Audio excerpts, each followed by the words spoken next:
เป็นพระบรมครูของพุทธศาสนิกชนทั้งโลก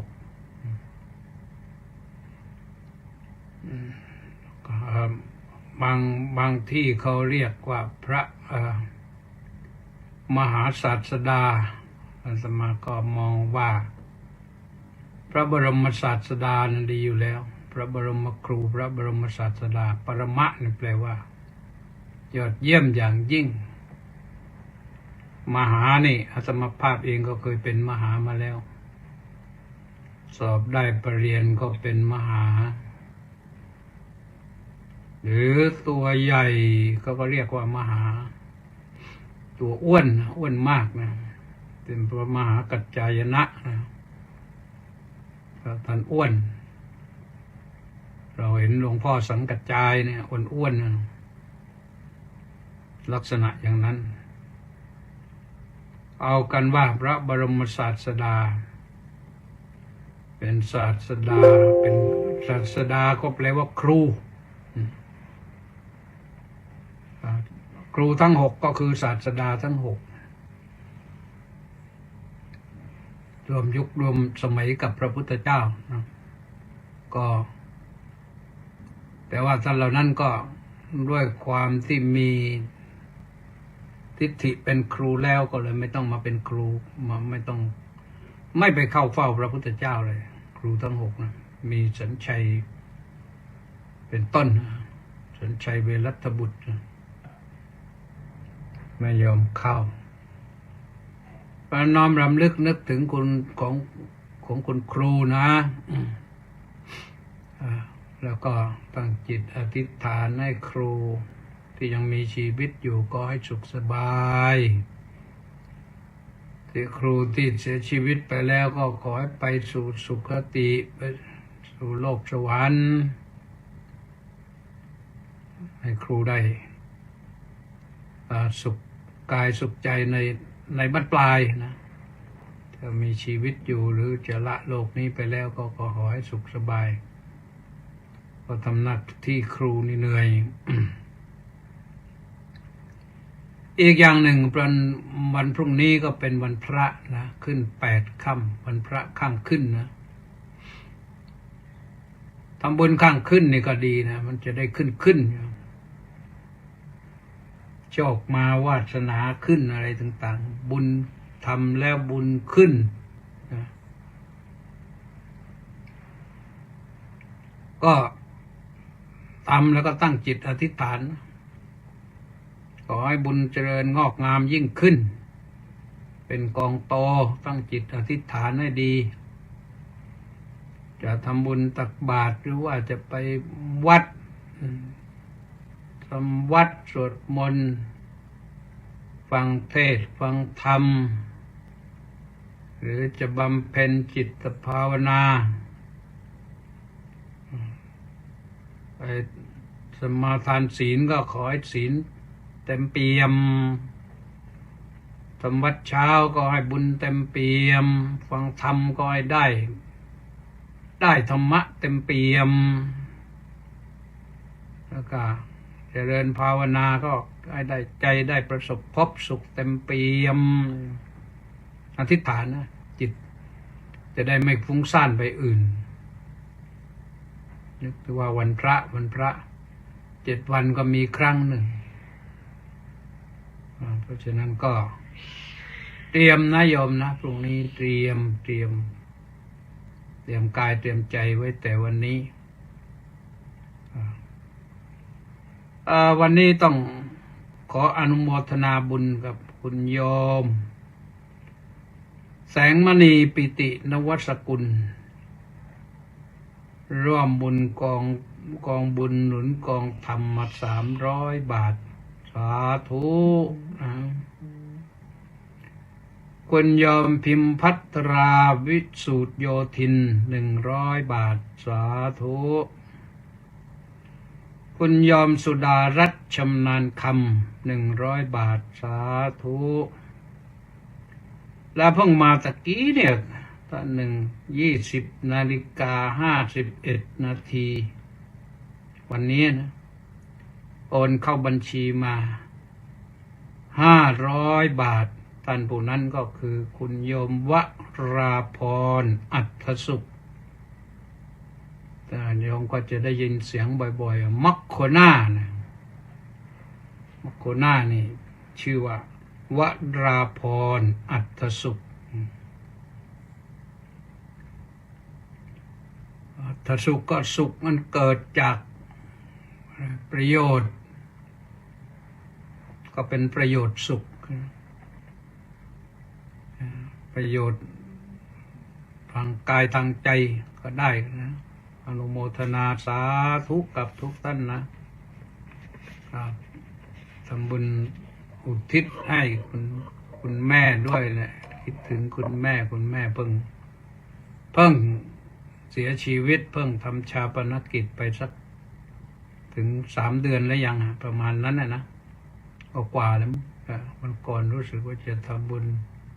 100 วันไปแล้วนะก็ขออนุโมทนาแล้วก็ให้คุณโยมได้ไปสู่สุคตินะนี่ลูกสาวที่ทำบุญอุทิศให้เติมบุญให้บ่อยๆอนุโมทนาก็วันครูแล้วก็พรุ่งนี้วันพระย้อนไปวันครูอีกนิดหนึ่งครูนี่สำคัญที่วัดราชาธิวาสวิหารนี่มีบทไหว้ครูอยู่บทหนึ่งไหว้กราบบูชาวัน2 เวลาอย่างน้อยควรทำกราบครั้ง5 หนเป็นกิจประจำทำจนแม่นยำนำให้สุขสี1 กราบพระพุทธด้วยจิตบริสุทธิ์ระลึกเห็นความดีแล้วกราบพระธรรมระลึกคุณที่มีด้วยจิตเปรมปรีนับถือจริงใจแล้วกราบพระสงฆ์สาวกพุทธองค์ด้วยจิตเลื่อมใสเห็นคุณของท่านดีชอบเพียงไรน้อมมาภายในเตือนใจของตนกราบวันที่4ด้วยจิตนฤมลตรีตรองเห็นผล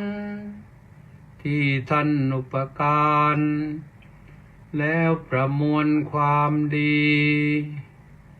ที่บรรดามีในครูอาจารย์ผู้ใหญ่และกษัตริย์ทรงคุณมโหฬาร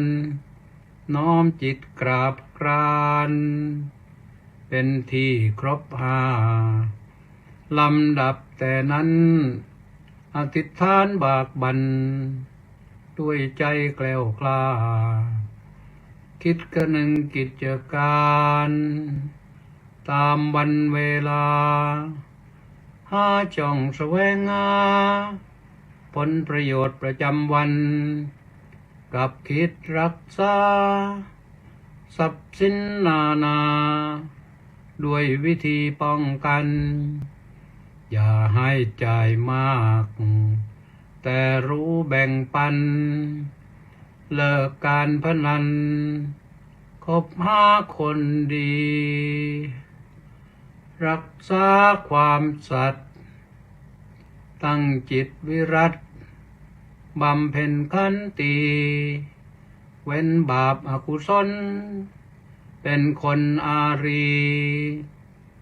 รู้สมานไมตรีกับคนไกลไกลคิดเชื่อเรื่องกรรมคือการที่ทำด้วยกายปากใจทำดีได้ดีไม่เลือกใครทำชั่วครั้งไหนผลชั่วตามสนองคิดได้ทำได้ตามข้อกล่าวไว้ พร้อมด้วยตรีตรองจักมีเกษมสุขไกลทุกข์หม่นมองเป็นคนควรลองทำตลอดตัวตายมีบทไหว้ครูเนี่ยเด็กวัดก็ไหว้ครูกันตอนนี้วัดเด็กวัดไม่ก็ได้ไหว้พระสวดมนต์เท่าไหร่ตั้งแต่โควิดมาแล้วก็เงียบกันไปเลยก็นึกว่าจะเริ่มกันใหม่รู้สึกว่าโควิดพอเบาๆแล้วแต่ได้ข่าวแว่วๆว่ามาแรงอีกนะไม่รู้จะไปเมื่อไหร่เด็กไม่ได้ไหว้พระสวดมนต์กันและอีกบทหนึ่งอย่างนี้ที่สวดกันในพระอุโบสถในโบสถ์นะ สวดว่าสัตถุครุธรรมครุผู้เคารพหนักแน่นในพระศาสดาผู้เคารพหนักแน่นในพระธรรมสังเฆจติปการวะและผู้มีความเคารพแก่กล้าในพระสงฆ์สมาธิครุอาตาปีผู้มีความเพียรหนักแน่นในสมาธิสิกขายติปการวะมีความเคารพแก่กล้าในไตรสิกขาอัปปมาดคารุภิกขุผู้เห็นภัยหนักแน่นในความไม่ประมาทปฏิสันทารการุมีความเคารพในการปฏิสันทานอาภัพโบปริหานายะย่อมเป็นผู้ไม่ควรเพื่อจะเสื่อมเสียนิบบานัสเสวสันติเกเป็นผู้ปฏิบัติใกล้พระนิพพานโดยแท้แลอันนี้เรื่องเคาร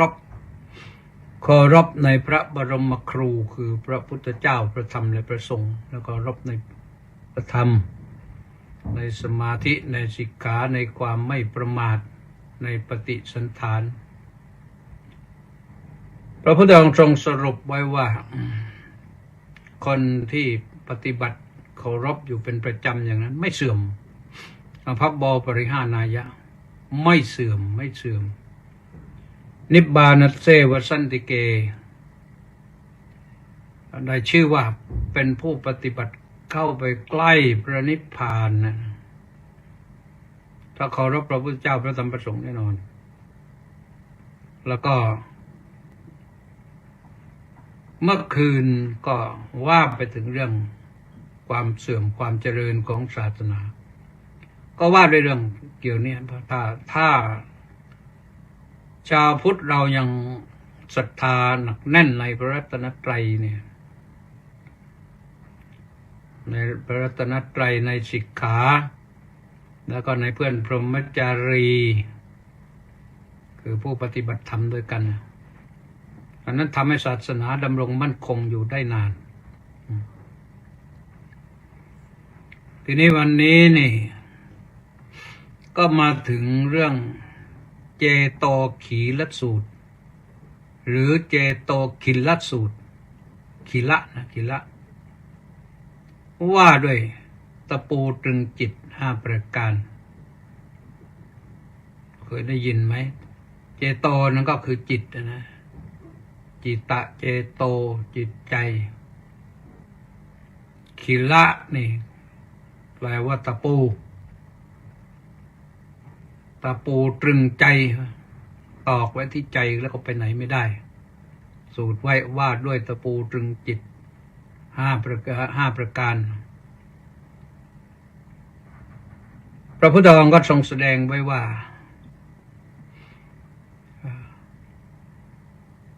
พุทธบริษัทภิกษุภิกษุณีอุบาสกอุบาสิกา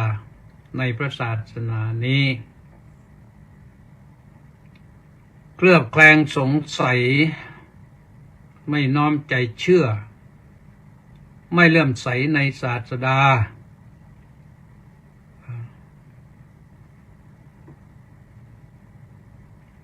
เมื่อไม่น้อมใจเชื่อมีความสงสัยอยู่เป็นนิดเนี่ยไม่เลื่อมใสในศาสดาเนี่ยจิตของเธอนั้นย่อมไม่น้อมไปเพื่อความเพียรเพื่อความประกอบเนืองเพื่อกระทำติดต่อเพื่อบำเพ็ญเพียรนี่เป็นตะปูตรึงใจตัวที่หนึ่งตะปูนี่เขาเรียกตัวก็เกิดความลังเลสงสัยไม่มั่นใจในพระศาสดาพอไม่มั่นใจในพระศาสดาแต่ไปมั่นใจใครไม่รู้วันนี้เหตุเกิดที่เพชรบูรณ์เนี่ยไม่มั่นใจในศาสดาแต่เป็นมั่นใจในบุคคลผู้หนึ่งต้องตนอยู่เป็นเจ้าสำนักแล้วถ้าทางว่าคนจะขึ้นเยอะนะขึ้นไปขึ้นมาปรากฏว่าโยมโดนหลอกเขาเสียแล้วมีเงินเป็น100 ล้านแต่เขาตามเช็คบิลแล้วนะไม่รู้จับศึกหรือบังคับศึกแต่เขาตามเช็คบิลแล้วเงินนั้นก็คงจะตกเป็นของหลวงก็ได้มาด้วยความหลอกลวงเนี่ยมันทำให้ศาสนาเสื่อมนะเพราะเหตุที่ว่าเกิดจากที่มีคนหลอกแล้วเราพุทธศาสนิกชนเหล่านั้นนะบางคนที่ไปน้อมใจเชื่อไม่เชื่อในพระศาสดาแต่ไปเชื่อบุคคลทั้งที่ทำไม่ดีไม่งามก็ยังไปนิยมชมชอบพอได้แต่ผลสุดท้ายก็ถูกหลอกไม่ใช่ถูกหลอกเอาทรัพย์อย่างเดียวถูกหลอกขยี้พรหมจรรย์ด้วยก็ไม่รู้จะว่าอย่างไรนะพระก็ได้แต่บอกนะว่าอย่าเลยฟังบ้างพระที่เทศธรรมะธรรมโมเนี่ยโอ้ยไม่น่าฟังไปฟังอย่างนั้นแล้วเคลิ้มเลยผลสุดท้าย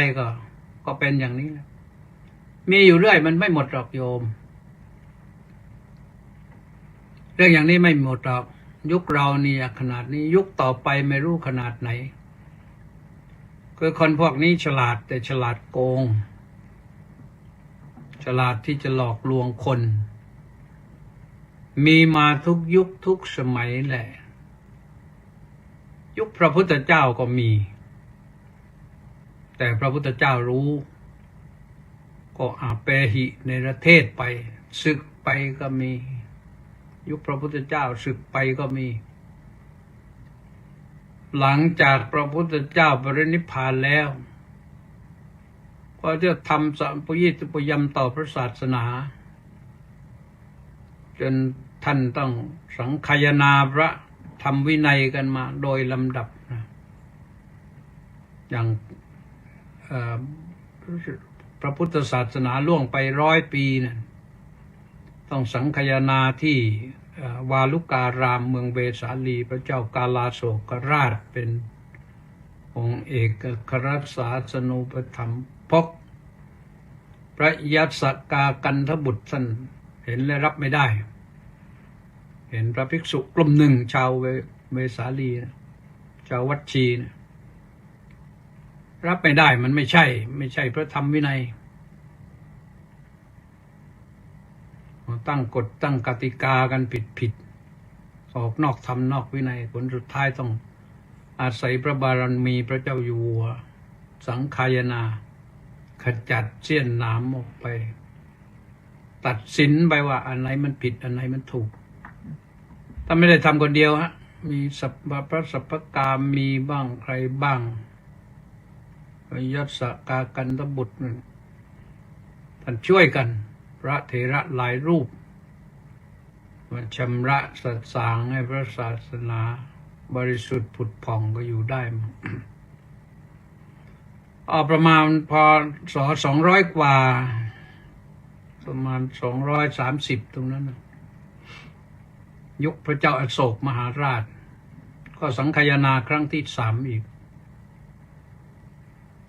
ทีละ100 ปีทีละ100 ปีนะก็ยังเป็นโดนอันนั้นพระเจ้าอโศกมหาราชทรงอุปถัมภ์ศาสนามากอุปถัมภ์ศาสนาพุทธมากจนคนนอกศาสนาเกิดอิจฉาอยู่ไม่ได้ผลสุดท้ายก็ต้องบวชเองบวชปลอมก็มาเป็นพระภิกษุแล้วก็มาอยู่สนุกสนานกันไม่ทำสังฆกรรมอะไรเพราะว่าทำไม่ถูกไม่รู้อะไรเนี่ยเป็นพระปลอมทั้งนั้น จนกระทั่งว่าพระสงฆ์ที่ไม่ปลอมพระสงฆ์แท้ก็ไม่ประสงค์จะทำอุโบสถกรรมกันอุโบสถกรรมนั้นต้องทำ15 วันครั้งพระนะแต่เพราะเห็นว่าพระมีพระปลอมพระไม่บริสุทธิ์มากขึ้น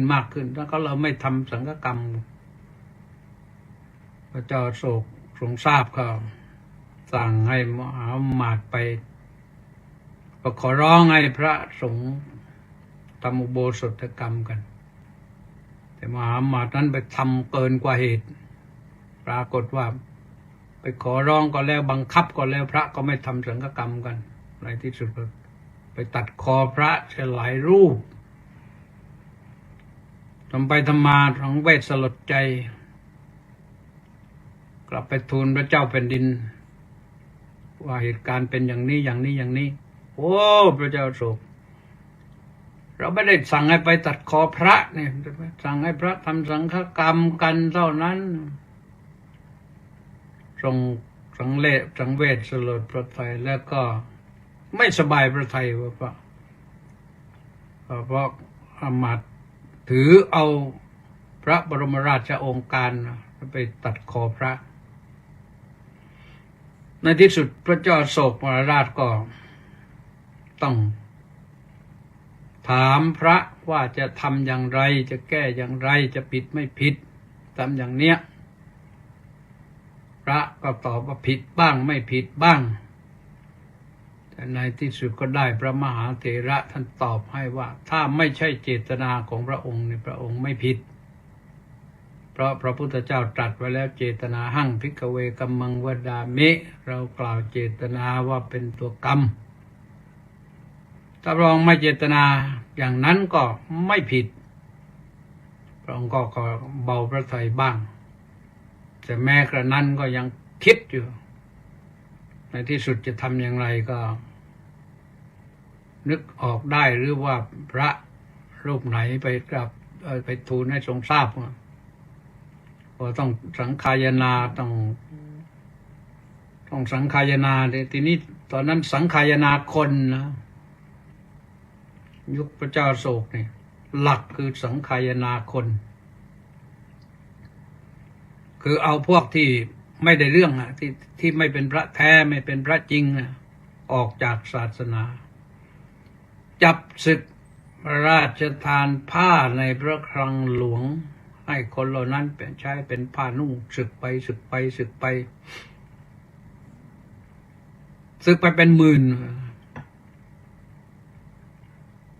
ศึกเป็นจำนวนหมื่นเลยศาสนาเรียบร้อยขึ้นมาครับพระองค์ก็จะแต่งพระธรรมทูตส่งไปประกาศพระศาสนาตอนนั้นก็ประมาณพ.ศ. 235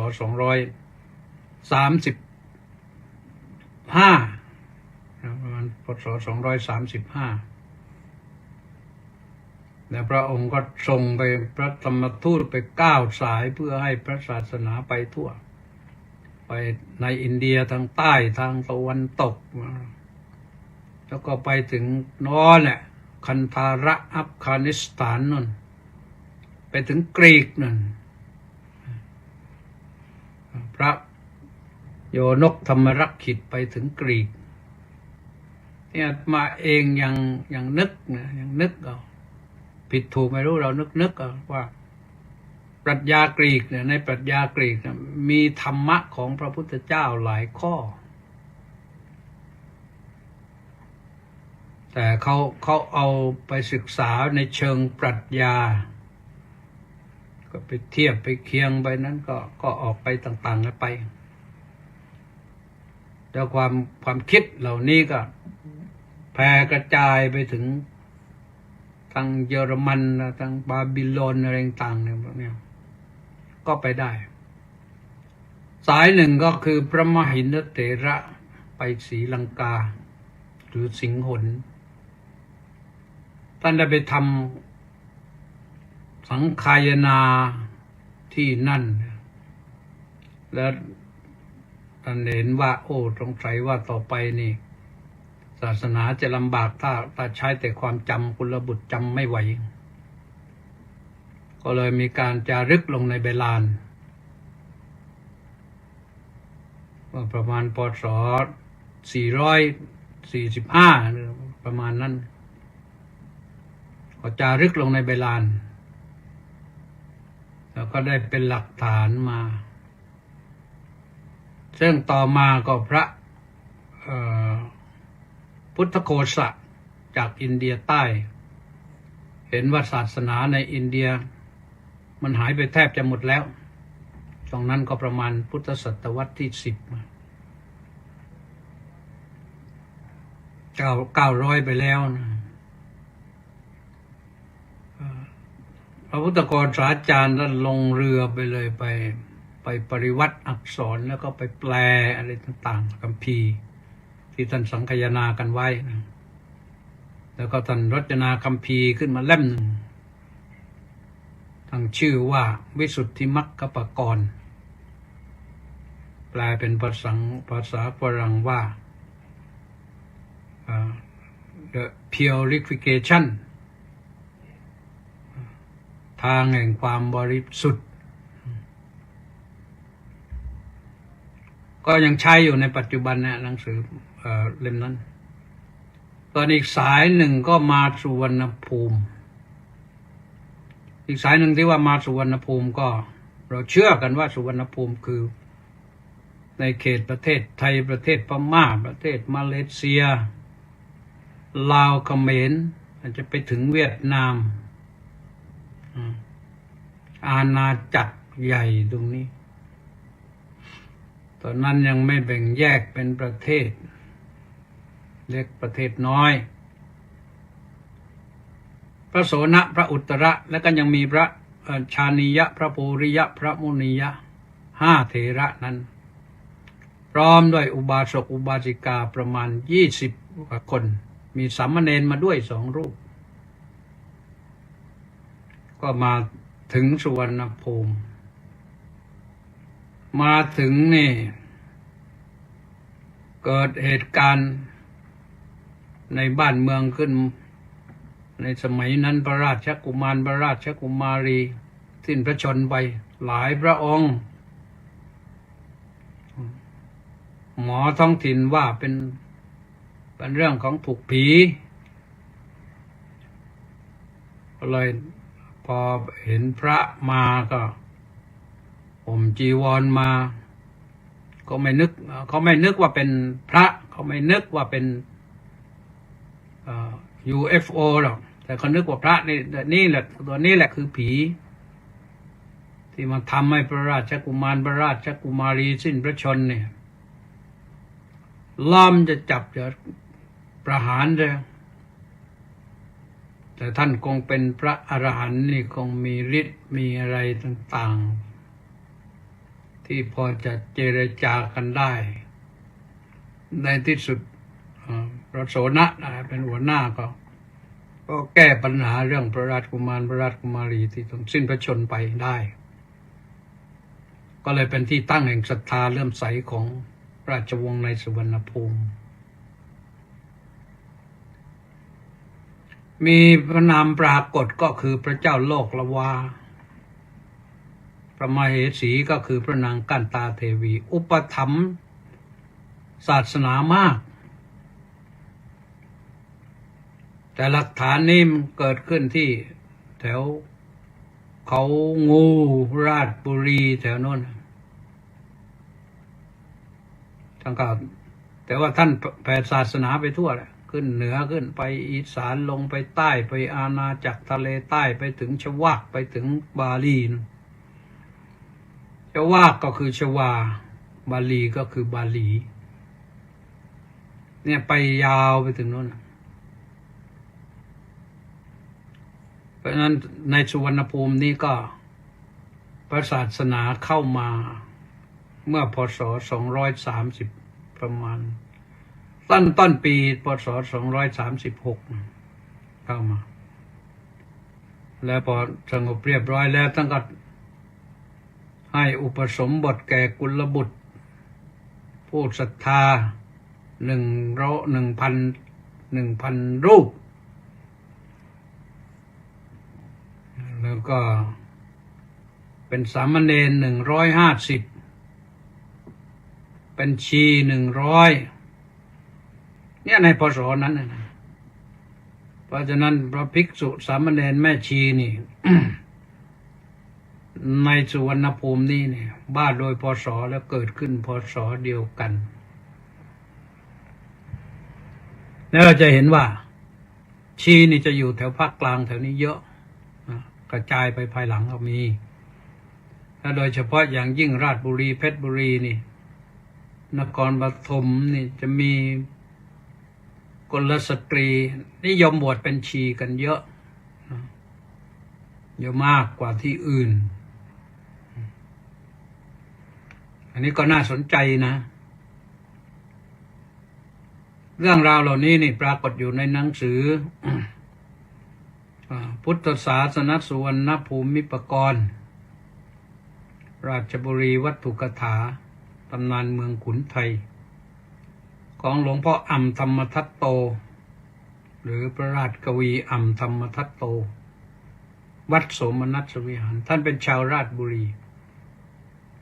ท่านไปแกะอักษรที่ปรากฏในแผ่นศิลาจารึกก็จารึกลงในแผ่นหินแต่มันทำเป็นหนังสือเป็นเล่มใหญ่600-700 หน้าน่าสนใจเรื่องนี้น่าสนใจมากๆมาคนหนึ่งสนใจมากอ่านแล้วก็ว่าประวัติศาสตร์ชาติไทยมาจากนั้นเริ่มต้นจริงๆที่เราก็สืบค้นได้ก็มาจากนั้นนั้นก็เป็นข้อที่หนึ่งเราต้องทำจิตใจให้มั่นคงแน่วแน่นะไม่สงสัยไม่ในพระศาสดาแล้วก็ตั้งความเลื่อมใสให้หนักแน่นในพระศาสดาอย่าเอาความลังเลนี้มาเป็นตะปูตรึงจิตตรึงใจถ้ามีตะปูตรึงไว้แล้วจะไปทำความเพียรมันท้อแท้ไปไม่ได้หมดเรี่ยวหมดแรงเสียก่อนประการที่สองเช่นเดียวกันเคลือบแคลงสงสัยไม่น้อมใจเชื่อไม่เลื่อมใสในพระธรรมอันนี้ก็เป็นตะปูตัวที่สองที่ดึงไม่ให้เราไปทำความเพียรได้ไม่เราไป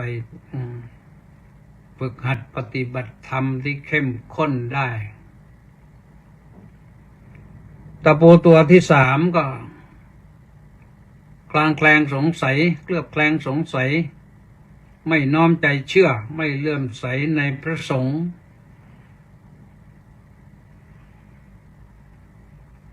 อไม่น้อมใจเชื่อไปแล้วก็ปล่อยเลยนะคิดจะปฏิบัติธรรมก็ไปไม่ได้แล้วมันติดอยู่ตรงนั้นเป็นตัวที่สามปัจจุบันนี้มีคนมากขึ้นนะที่แสดงความเป็นอะไรคนเก่งคนกล้าคนมีความรู้ความสามารถประกาศตนเองเป็นคนเก่งมีปัญญาเฉลียวฉลาดรอบรู้บางคนก็ไม่ได้จบอะไรหรอกบางคนก็จบปริญญาตรีบ้างปริญญาโทบ้างปริญญาเอกบ้างมีตำแหน่งนั่นตำแหน่งนี่แต่เอาก็จริงๆไม่รู้จริงหรอกก็เลยไม่เชื่อยิ่งไม่เชื่อในพระสงฆ์นี่ไม่เชื่อง่ายเพราะว่าพระสงฆ์นี่พระสงฆ์มันตัวเป็นๆพระพุทธเจ้านั้นผ่านไปแล้วพระธรรมก็อยู่นิ่งๆแล้วแต่พระสงฆ์นี่ตัวเป็นๆแต่พระสงฆ์เนี่ยก็ต้องเปลี่ยนไปเรื่อยเมื่อมีตัวเป็นก็มีตัวตายพระสงฆ์ตายก็เรียกว่ามรณภาพอันนั้นเป็นเรื่องของภาษาถึงพระสงฆ์จะเป็นผู้ดีวิเศษขนาดไหนแม้แต่บรรลุพระอรหัตผลเป็นพระอรหันต์แล้วก็ยังต้องนิพพานปรินิพพานพูดภาษาเราก็คือตายนั่นแหละแล้วก็มีภิกษุรุ่นต่อไปเกิดขึ้นที่รุ่นต่อไปนี่สร้างสมอบรมบ่มเพาะสร้างบารมีกว่าจะได้แก่กล้านี่ก็ไม่ใช่ง่ายเราจะเห็นว่าแต่ละวัดแต่ละแห่งเนี่ยแม้แต่ในสำนักกรรมฐานนะที่ครูบาอาจารย์ท่านเก่งมากๆเลยลูกศิษย์เยอะแต่พอถึงอาจารย์ถึงแก่มรณภาพลงละสังขารลงหาลูกศิษย์มาเป็นเจ้าอาวาสนี่ยากมีผู้รับแล้วก็ยังไม่มีคนเชื่อนะก็จะให้เหมือนครูบาอาจารย์ที่มรณภาพไปแล้วนะถ้าจะให้เหมือนได้ก็ต้องมรณภาพไปด้วยเท่านั้นเนี่ย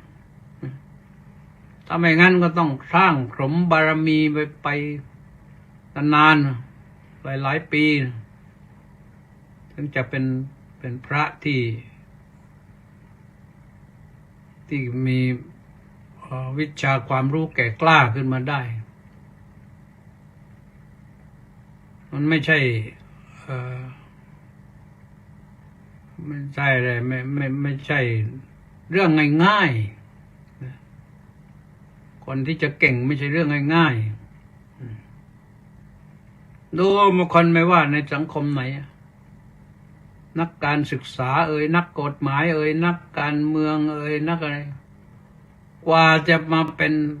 ใหญ่เป็นโตได้เนี่ยมันต้องใช้เวลาอบรมบ่มเพาะกันตั้งหลายปี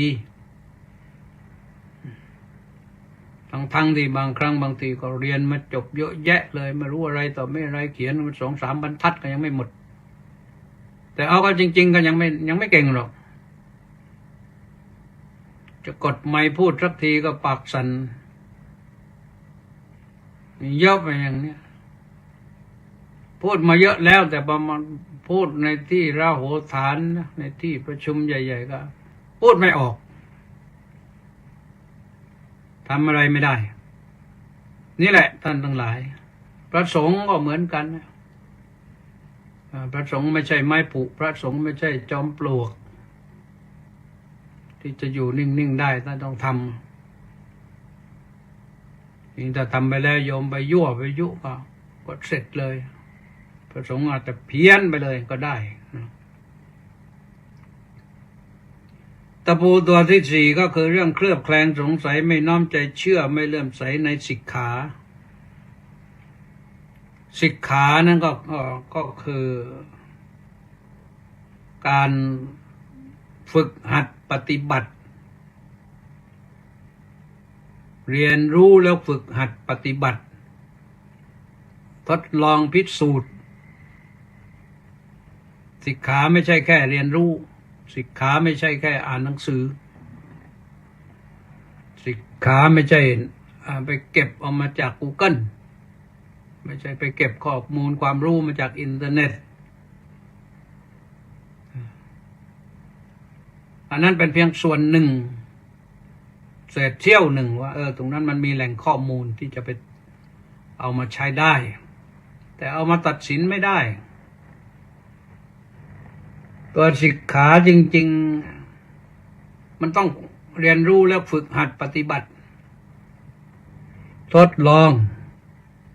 มุ่งมั่นจริงใจอย่างน้อยที่สุดก็เหมือนภิกษุสามเณรเนี่ย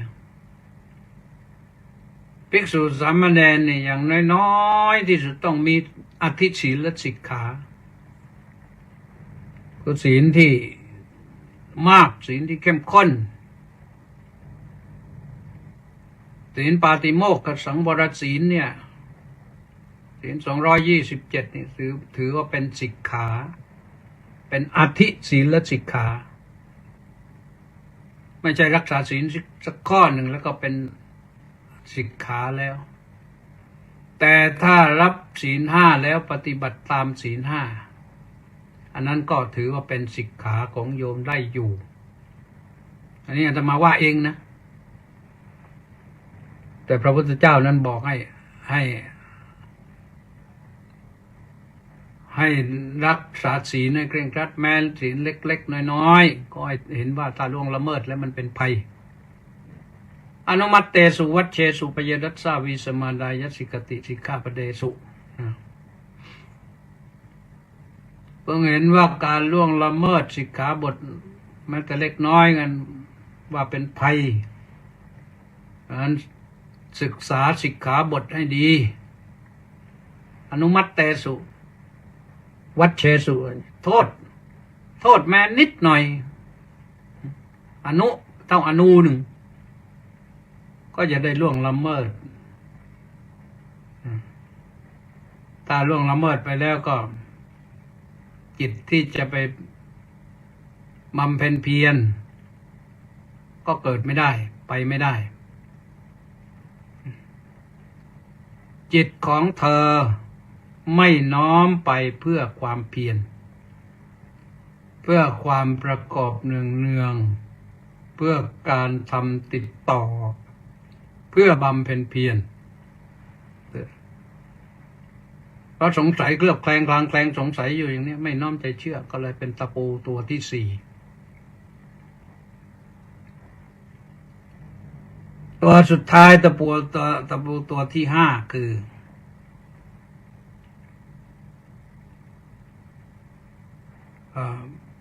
ย่อมโกรธเนี่ยความโกรธเนี่ย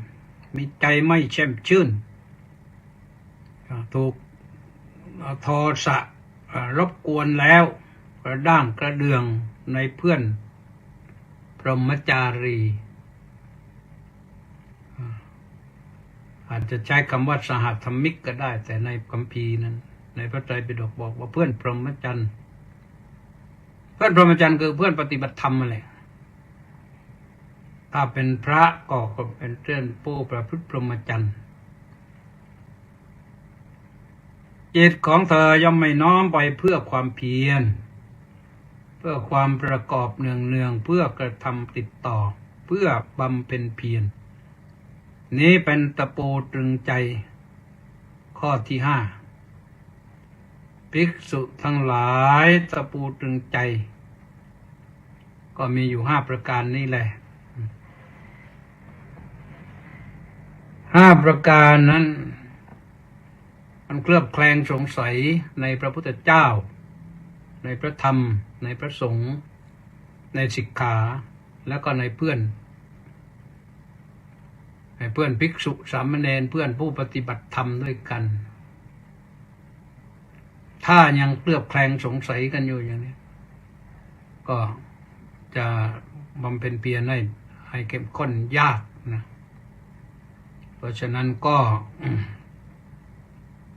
แม้ญาติโยมก็เหมือนกันน่ะ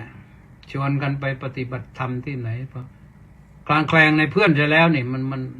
จิตมันไม่มั่นคงไม่หนักแน่นนะเราไปกับคนนี้มันดีหรือเปล่ามันเป็นอย่างนี้หรือเปล่าไปแล้วก็จะเป็นอย่างไรเคลือบแคลงอยู่นั่นแหละไม่แช่มชื่นใครก็บอกเพื่อนทำอะไรไม่ถูกใจสักนิดก็โกรธเลยโทสะเกิดขึ้นเลยหงุดหงิดเลยเนี่ยเป็นอย่างนี้เพราะฉะนั้นนะท่านสาธุชนทั้งหลายอันนี้พระพุทธเจ้าเรียกว่าเป็นตะปูไอ้ตะปูนั่นเขามีไว้ตอกไม้สร้างบ้านสร้างเรือนรวมกระทั่งตอกโลงปิดฝาโลงก็ตอกตะปูอันนี้เขามาใช้กันในแวดวงกีฬาเดี๋ยวนี้เช่นโดยเฉพาะอย่างยิ่งในกีฬาฟุตบอลเนี่ยก็พอถ้าโดนยิงไป3-0แล้วก็หรือว่ายิงเพื่อนไป3-0แล้วปิดฝาโลงแล้วไม่มีคำว่าแพ้คำว่าปิดฝาโลงในที่นั้นหรือถ้าโดนยิงก็หมายความว่าไม่มีคำว่าชนะแล้วไม่มีปาฏิหาริย์อะไรมาให้ชนะขึ้นมาแล้วเขาว่ากันนะเขาว่ากันปิดฝาโลงนะเป็นอย่างนั้นหรือถ้าเป็นนักมวยก็ถูกน็อกเอาท์เพราะฉะนั้นท่านสาธุชนทั้งหลายเข้าเฝ้าพระพุทธเจ้าไว้ทุกวันอรหังสัมมาสัมพุทโธภควาพุทธังภควันตังอภิวาเทมิกราบสวากขาโตภควตาธัมโมธัมมังนัมมัสสามิกราบสุปฏิปันโนภควโตสาวกสังโฆสังฆังนะมามิกราบและนั่งนิ่งๆสักนิดหนึ่งหลับตาก็ได้เอากันว่าสำหรับญาติโยมเวลาไหนก็ได้นะให้ได้บรรยากาศดีๆสงบก็ในบ้านตัวเองละมันสงบดีนะก็อยู่ในบ้านจะตื่นนอนหรือว่าทานข้าวเสร็จแล้วหรือว่าพักตอนเที่ยงหรือว่าจะไปตอนเย็นอะไรก็ได้แต่ตอนเย็นโยมไม่ค่อยได้ทำเพราะอยากจะนอนแล้วแล้วก็หาเวลาอยู่และทำเวลาไหนก็ให้เวลานั้นเป็นปกติให้เป็นปกตินิสัยบูชาพระรัตนตรัยเชื่อมั่นในพระรัตนตรัยให้มั่นคงก็นับว่าดีแล้วนะเอาละวันนี้วันใกล้วันพระขออำนวยอวยพรนะทุกท่านติดตามสดับรับฟังรับชมอยู่ก็ขอให้โชคดีมีความสุขพบกันใหม่วันพรุ่งนี้ยังมีอีกวันหนึ่งสำหรับสัปดาห์นี้ขอความสุขสวัสดีจงมีแก่ทุกท่านสวัสดีเจริญพร